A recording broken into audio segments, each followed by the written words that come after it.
Penilaian tingkat kesehatan bank umum mengacu pada POJK nomor 4 garis miring POJK.03 garis miring 2016 disusun oleh Bima Andika Ivanda Putra NIM 1705,20170 dosen Bapak Arif Himawan Dwi Nugroho SEAK MMCA CPA.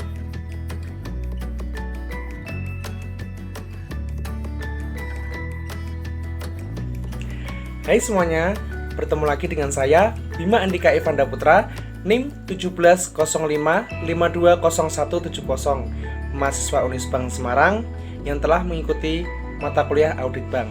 Nah, kali ini saya akan mempresentasikan atau menjelaskan mengenai penilaian tingkat kesehatan bank umum yang mengacu pada POJK nomor 4 garis miring POJK.03 garis miring 2016. Mari kita simak. Bab 1. Ketentuan umum. Oke, bab 1 yaitu berisi ketentuan umum. Pada pasal 1 dalam POJK yang dimaksud bank adalah bank umum sebagaimana dimaksud dalam UU nomor 7 tahun 1992 tentang perbankan sebagaimana telah diubah dengan UU nomor 10 tahun 1998 termasuk kantor cabang dari bank yang berkedudukan dari luar negeri yang melaksanakan kegiatan usaha secara konvensional. Pada direksi ini bagi bank yang berbentuk badan hukum PT adalah direksi sebagaimana dimaksud dalam UU nomor 40 tahun 2007 tentang perseroan terbatas atau PT. Nah, bagi bank berbentuk badan hukum yaitu yang pertama perusahaan umum daerah atau perusahaan perseroan daerah adalah direksi sebagaimana dimaksud dalam UU nomor 23 tahun 2014 tentang Pemda sebagaimana telah diubah terakhir dengan UU nomor 9 tahun 2015.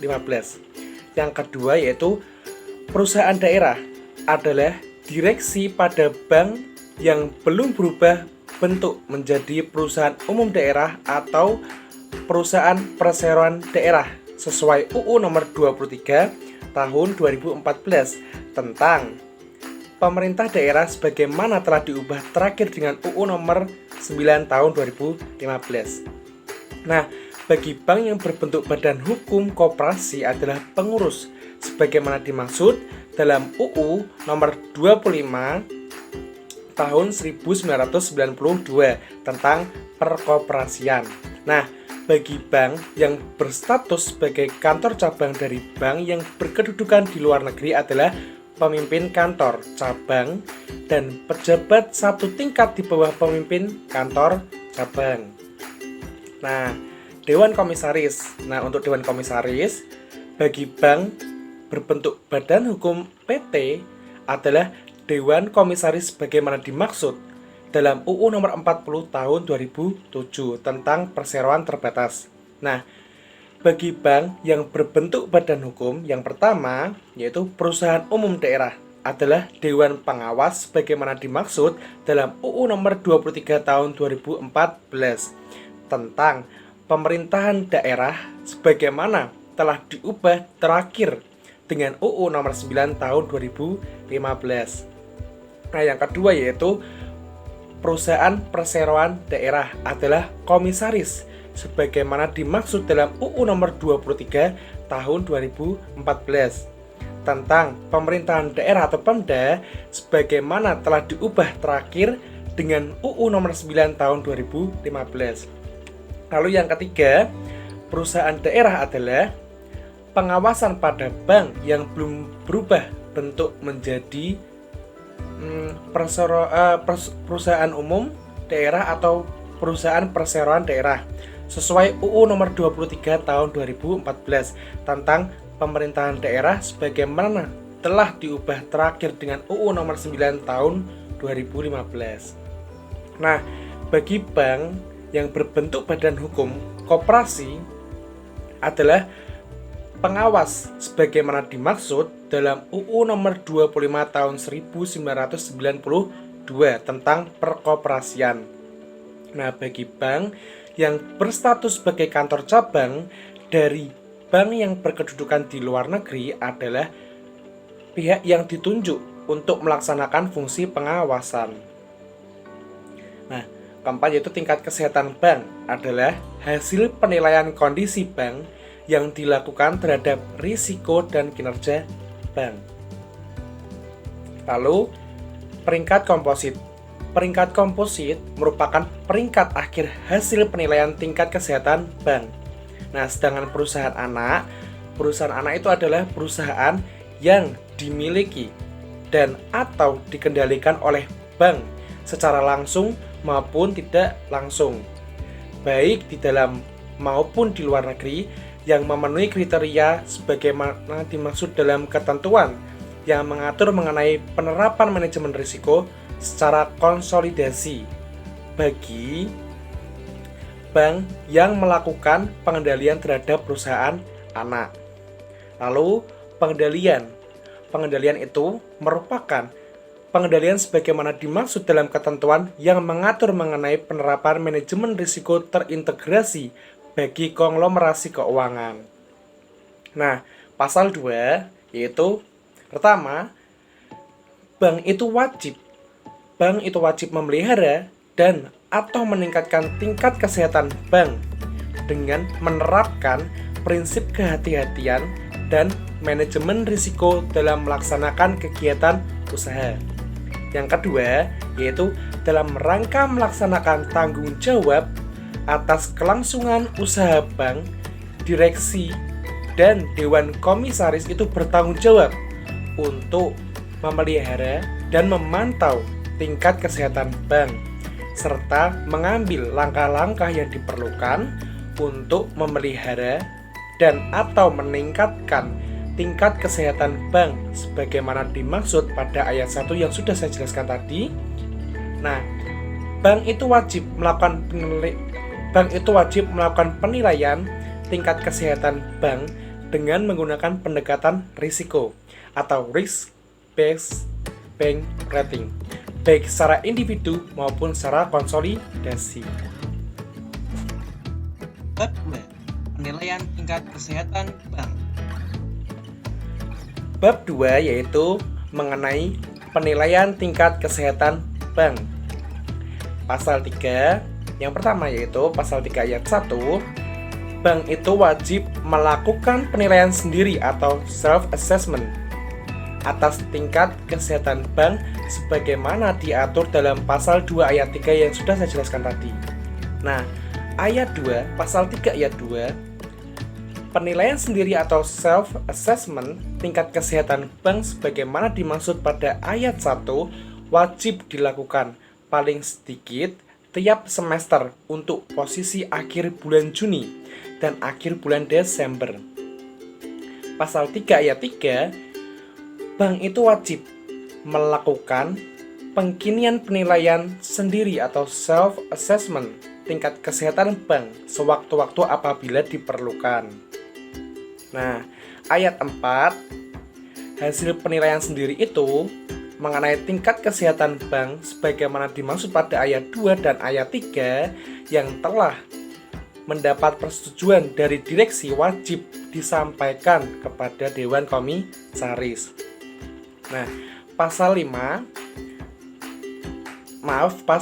ayat 5, bank itu wajib menyampaikan hasil penilaian sendiri atau self-assessment mengenai tingkat kesehatan bank sebagaimana dimaksud pada ayat 4 tadi kepada otoritas jasa keuangan, yaitu yang pertama, untuk penilaian tingkat kesehatan bank secara individu paling lambat yaitu pada tanggal 31 Juli, untuk penilaian tingkat kesehatan bank posisi akhir bulan Juni, dan 31 Januari untuk penilaian tingkat kesehatan bank posisi bulan Desember.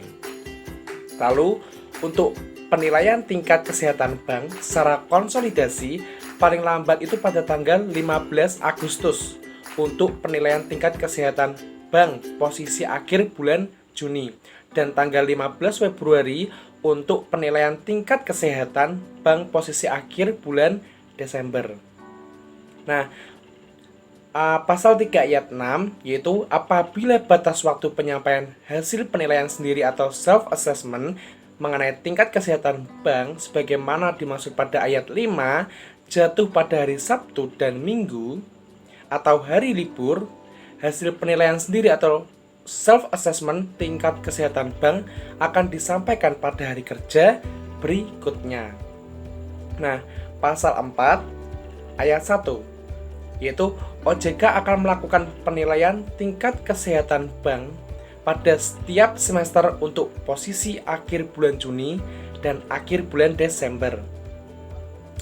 Pasal 4 ayat 2, Otoritas Jasa Keuangan atau OJK melakukan pengkinian penilaian tingkat kesehatan bank sewaktu-waktu apabila diperlukan. Nah, penilaian tingkat kesehatan bank sebagaimana dimaksud pada ayat 1 dan penginian penilaian tingkat kesehatan bank sebagaimana dimaksud pada ayat 2 tadi itu dilakukan berdasarkan hasil pemeriksaan laporan berkala yang disampaikan bank dan atau informasi lain.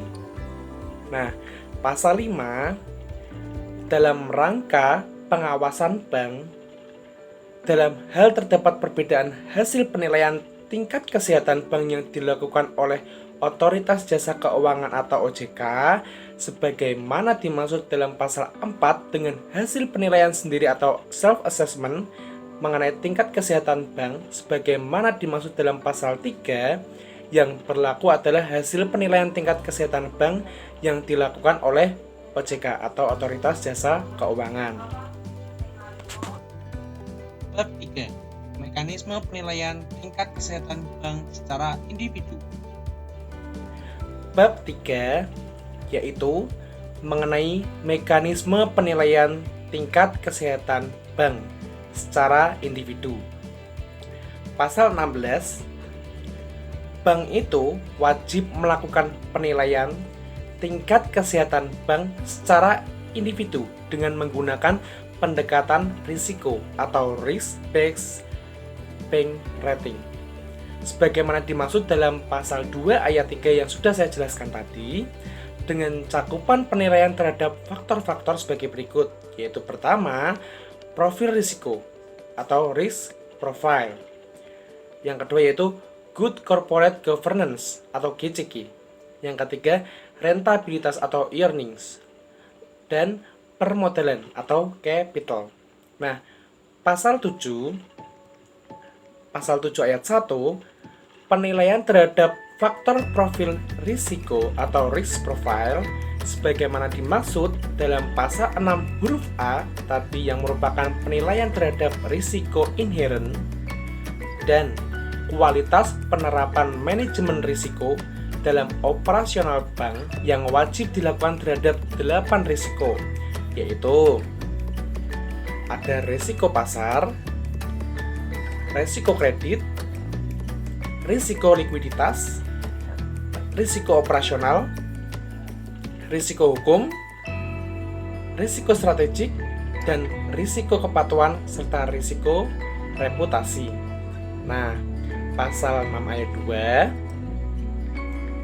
kewajiban penilaian terhadap faktor GCG sebagaimana dimaksud dalam pasal 6 huruf B merupakan penilaian terhadap manajemen bank atas pelaksanaan prinsip-prinsip GCG. Ayat 3, kewajiban penilaian terhadap faktor rentabilitas atau earning sebagaimana dimaksud dalam pasal 6 huruf C meliputi penilaian terhadap kinerja, rentabilitas atau earnings, sumber-sumber rentabilitas atau earnings, dan kesinambungan rentabilitas atau earning sustainability bank. Nah, ayat 4 yaitu penilaian terhadap faktor permodalan atau capital sebagaimana dimaksud dalam pasal 6 huruf D meliputi penilaian terhadap tingkat kecukupan permodalan dan pengelolaan permodalan. pasal 8 ayat 1, yaitu setiap faktor penilaian tingkat kesehatan bank sebagaimana dimaksud dalam pasal 6 akan ditetapkan peringkatnya berdasarkan kerangka analisis yang komprehensif dan struktur. Nah, pasal 8 ayat 2, penetapan peringkat faktor profil risiko dilakukan dengan tahapan A. Penetapan tingkat risiko dari masing-masing risiko sebagaimana dimaksud dalam pasal 7 ayat 1. B. Penetapan tingkat risiko inheren secara komposit dan kualitas penerapan manajemen risiko secara komposit. Dan C. Penetapan peringkat faktor profil risiko berdasarkan analisis secara komprehensif dan terstruktur atas hasil penetapan sebagaimana dimaksud pada huruf A dan huruf B dengan memperhatikan signifikansi masing-masing risiko terhadap profil risiko secara keseluruhan. Nah, ayat 3, penetapan peringkat faktor GCG dilakukan berdasarkan analisis yang komprehensif dan terstruktur terhadap hasil penilaian pelaksanaan prinsip-prinsip GCG bank dan informasi lain yang terkait dengan GCG bank. Ayat 4, penetapan peringkat faktor rentabilitas atau earning dilakukan berdasarkan analisis secara komprehensif terhadap parameter atau indikator rentabilitas dengan memperhatikan signifikansi masing-masing parameter atau indikator serta mempertimbangkan permasalahan lain yang mempengaruhi rentabilitas atau earning. Nah, ayat 5 yaitu penetapan peringkat penilaian faktor permodalan bank dilakukan berdasarkan analisis secara komprehensif terhadap parameter atau indikator permodalan dengan memperhatikan signifikansi masing-masing parameter atau indikator serta mempertimbangkan permasalahan lain yang mempengaruhi permodalan bank. Nah, pasal 9 ayat 1, peringkat komposit tingkat kesehatan bank itu ditetapkan berdasarkan analisis secara komprehensif dan struktur terhadap peringkat setiap faktor sebagaimana dimaksud dalam pasal 8 ayat 2, ayat 3, ayat 4, dan ayat 5 yang sudah saya jelaskan tadi. Nah, dengan memperhatikan materialitas dan signifikansi masing-masing faktor.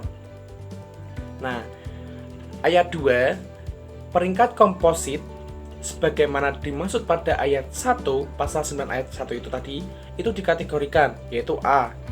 Peringkat komposit 1 atau PK1. B. Peringkat komposit 2 atau PK2. C. Peringkat komposit 3 atau PK3. Dan D. Peringkat komposit 4 atau PK4 serta E. Peringkat komposit 5 atau PK5.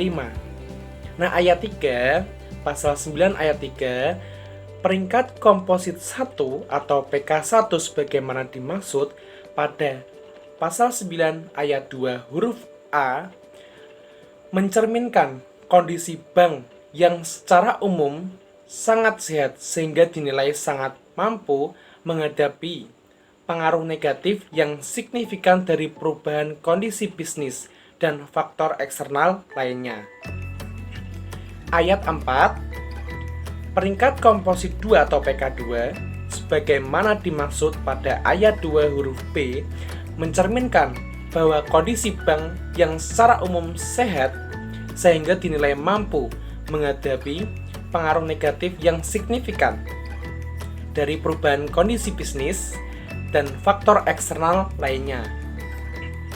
Ayat 5 yaitu peringkat komposit 3 atau PK3 sebagaimana dimaksud pada ayat 2 huruf C mencerminkan kondisi bank yang secara umum itu cukup sehat sehingga dinilai cukup mampu menghadapi pengaruh negatif yang signifikan dari perubahan kondisi bisnis dari faktor eksternal lainnya.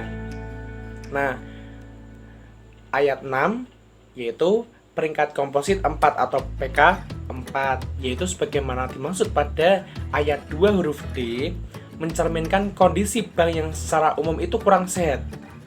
Jadi sehingga dinilai kurang mampu untuk menghadapi pengaruh negatif yang signifikan dari perubahan kondisi bisnis dan faktor lainnya.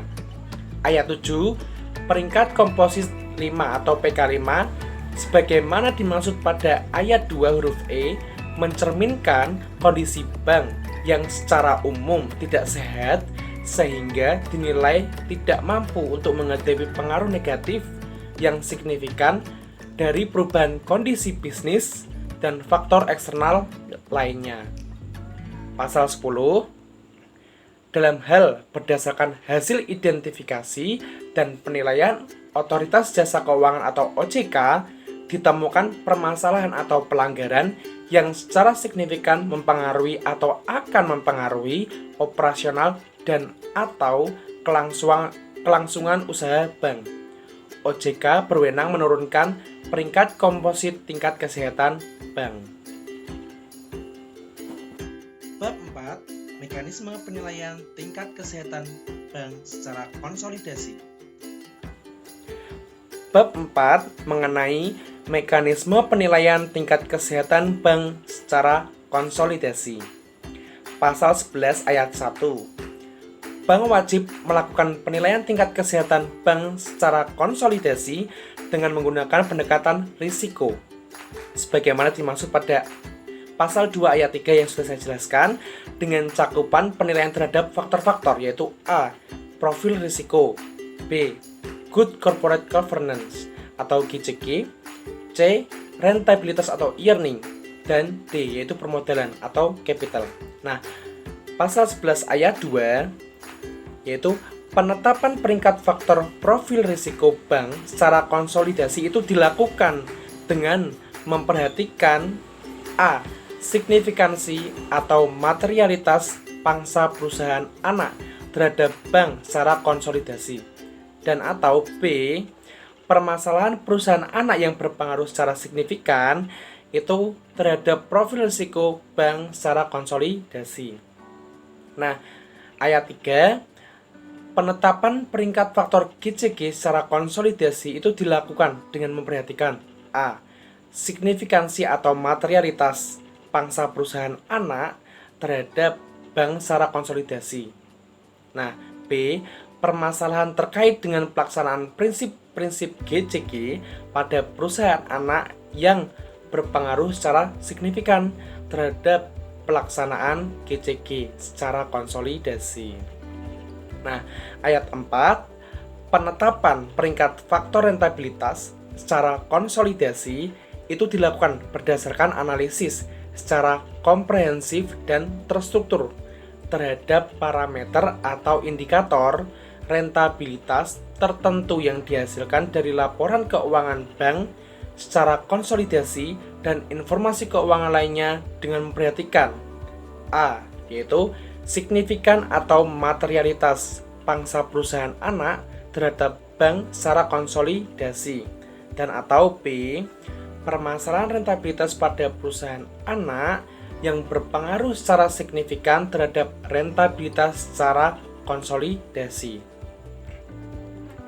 Ayat 5, penetapan peringkat faktor permodalan secara konsolidasi dilakukan berdasarkan analisis secara komprehensif dan terstruktur terhadap parameter atau indikator permodalan yang tertentu yang dihasilkan dari laporan keuangan bank secara konsolidasi dan informasi keuangan lainnya dengan memperhatikan A. Signifikansi atau materialitas pangsa perusahaan anak terhadap bank secara konsolidasi dan atau B. Permasalahan permodalan pada perusahaan anak yang berpengaruh secara signifikan terhadap permodalan secara konsolidasi. Nah, pasal 12 bagi bank yang melakukan penilaian tingkat kesehatan bank secara konsolidasi, maka A. Mekanisme penetapan peringkat setiap faktor penilaian dan penetapan peringkat komposit tingkat kesehatan bank secara konsolidasi. B. Pengkategorian peringkat setiap faktor penilaian dan peringkat komposit secara konsolidasi wajib mengacu pada mekanisme penetapan dan pengkategorian peringkat bank secara individu sebagaimana diatur dalam pasal 8, pasal 9, dan pasal 10 yang sudah saya jelaskan tadi sebelumnya. Oke. Nah, nanti kita lanjut ke bab 5. Bab 5. Tindak lanjut hasil penilaian tingkat kesehatan bank. Bab kelima yaitu tindak lanjut hasil penilaian tingkat kesehatan bank. Pasal 13 ayat 1 yaitu dalam hal berdasarkan hasil penelitian tingkat kesehatan bank yang dilakukan oleh Otoritas Jasa Keuangan atau OJK, nah, dan atau hasil penilaian sendiri atau self-assessment oleh bank terdapat A. Faktor tingkat kesehatan bank yang ditetapkan dengan peringkat 4 atau peringkat 5. B. Peringkat komposit tingkat kesehatan bank yang ditetapkan dengan peringkat 4 atau peringkat 5. C. Peringkat komposit tingkat kesehatan bank yang ditetapkan dengan peringkat 3, namun terdapat permasalahan signifikan yang perlu diatasi agar tidak mengganggu kelangsungan usaha bank. Maka direksi itu, dewan komisaris, dan atau pemegang saham pengendali bank itu wajib menyampaikan rencana tindak atau action plan kepada Otoritas Jasa Keuangan atau OJK. Nah, ayat 2, OJK berwenang untuk meminta bank melakukan penyesuaian terhadap rencana tindak atau action plan sebagaimana dimaksud pada ayat 1. Nah, bank itu wajib menyampaikan rencana tindak atau action plan yaitu A. Sesuai batas waktu tertentu yang ditetapkan OJK untuk rencana tindak atau action plan yang merupakan tindak lanjut dari hasil penilaian tingkat kesehatan bank oleh Otoritas Jasa Keuangan atau OJK. B.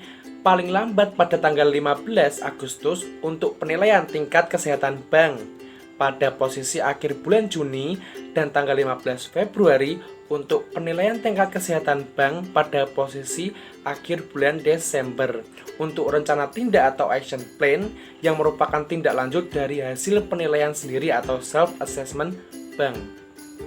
Nah, ayat 4, apabila batas waktu penyampaian rencana tindak atau action plan atas hasil penilaian sendiri atau self-assessment bank sebagaimana dimaksud pada ayat 3 huruf B itu jatuh pada hari Sabtu, hari Minggu atau hari libur, hasil penilaian sendiri atau self-assessment tingkat kesehatan bank akan disampaikan pada saat hari kerja berikutnya. Nah, pasal 14 yaitu bank itu wajib menyampaikan laporan pelaksanaan rencana tindak atau action plan sebagaimana dimaksud pada pasal 13 itu paling lambat A. 10 hari kerja setelah target waktu penyelesaian rencana tindak atau action plan dan atau B. yaitu 10 hari kerja setelah akhir bulan dan dilakukan secara bulanan. Dalam hal terdapat permasalahan yang signifikan yang akan mengganggu penyelesaian rencana tindak atau action plan secara tepat waktu. Nah, pasal 15, Otoritas Jasa Keuangan atau OJK itu berwenang melakukan pemeriksaan terhadap pelaksanaan rencana tindak atau action plan oleh bank. Bab 6. Sanksi. Bab 6 yaitu mengenai sanksi. Pasal 16 berisi bank yang melanggar ketentuan sebagaimana diatur dalam pasal 2 ayat 1, pasal 2 ayat 3, pasal 3, pasal 6, pasal 7, pasal 8, pasal 9, pasal 11 ayat 1, pasal 12, pasal 13 ayat 1, pasal 13 ayat 3, atau pasal 14 yang sudah saya jelaskan tadi sebelumnya, akan dikenakan sanksi administratif, yaitu berupa A.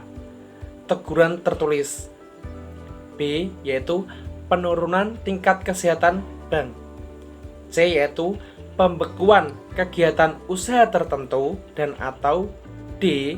Yaitu pencantuman pengurus dan atau pemegang saham bank dalam daftar pihak-pihak yang mendapatkan predikat tidak lulus dalam penilaian uji kemampuan dan kepatutan atau fit and proper test. Bab 7. Ketentuan penutup. Pasal 7 yaitu mengenai ketentuan penutup. Pasal 17, ketentuan pelaksanaan dari peraturan Otoritas Jasa Keuangan atau OJK ini diatur lebih lanjut dalam Surat Edaran Otoritas Jasa Keuangan atau OJK. Nah, pasal 18 ayat 1, pada saat peraturan Otoritas Jasa Keuangan atau POJK ini dimulai berlaku, Peraturan Bank Indonesia nomor 13/PPI/2011 pada tanggal 5 Januari 2011 tentang penilaian tingkat kesehatan bank umum, Lembaran Negara Republik Indonesia tahun 2011 nomor 1, tambahan Lembaran Negara Republik Indonesia nomor 5184 dicabut dan dinyatakan tidak berlaku. Nah, pasal 18 ayat 2, peraturan pelaksanaan dari Peraturan Bank Indonesia nomor 13/1/PPI/2011 pada tanggal 5 Januari 2011 tentang penilaian tingkat kesehatan bank umum itu dinyatakan tetap berlaku sepanjang tidak bertentangan dengan peraturan Otoritas Jasa Keuangan atau POJK ini. Nah, pasal 19, peraturan Otoritas Jasa Keuangan atau POJK ini berlaku pada saat tanggal itu diundangkan. Baik teman-teman, sekian presentasi dari saya mengenai penilaian tingkat kesehatan bank. Kurang lebihnya saya mengucapkan terima kasih. Saya Bima Andika Putra. Bye.